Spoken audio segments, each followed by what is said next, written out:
আসসালামু আলাইকুম। আশা করি আপনারা সবাই ভালো আছেন। সবাইকে আমন্ত্রণ জানাচ্ছি ফিজাস রেসিপিতে। আজ আমি আপনাদের সাথে শেয়ার করব সিম আলু দিয়ে লাউ শাক ভাজি।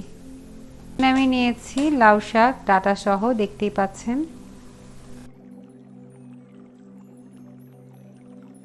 এখানে আমি দিয়েছি 4-5টি সিম যা আমি কেটে দিয়েছি, দেখতে পাচ্ছেন আপনার ভিডিওতে। সাথে দিয়েছি আলু, 4-5টি কাঁচামরিচ।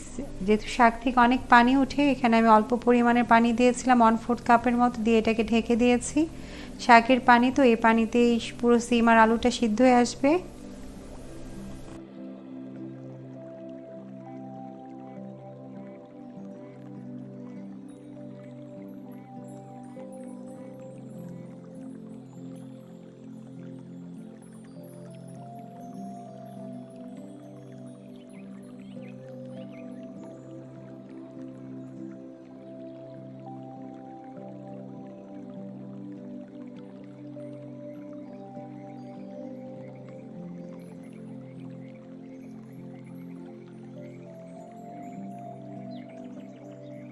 শাকটা সিদ্ধ হয়ে আসছে, পানিগুলো দেখুন একদম শুকিয়ে গেছে, আলুগুলো সিদ্ধ হয়ে গেছে। এখন শাকটাকে আমি নামিয়ে একটি বাটিতে রেখে দিচ্ছি।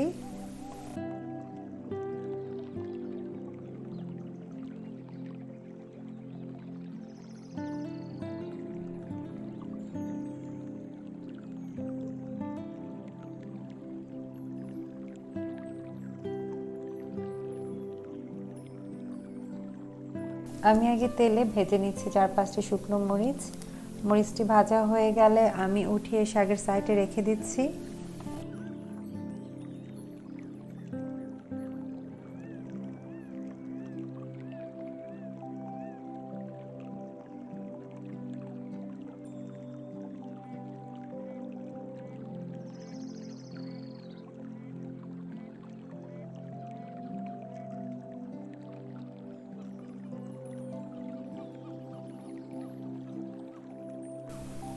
এক টেবিল চামচ পেঁয়াজ কুচি, 1/2 টেবিল চামচ রসুন কুচি, 4-5টি শুকনো মরিচ,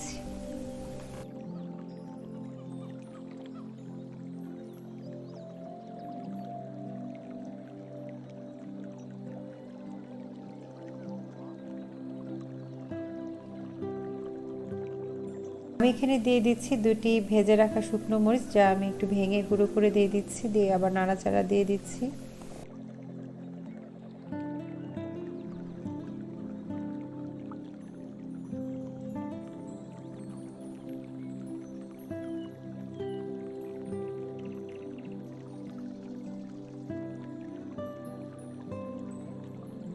এই তো শাকগুলোকে এখন একসাথে সবকিছু দিয়ে 3-4 মিনিট একটু লো হিটে নাড়াচাড়া দিয়ে চুলায় রেখে নামিয়ে ফেলবো।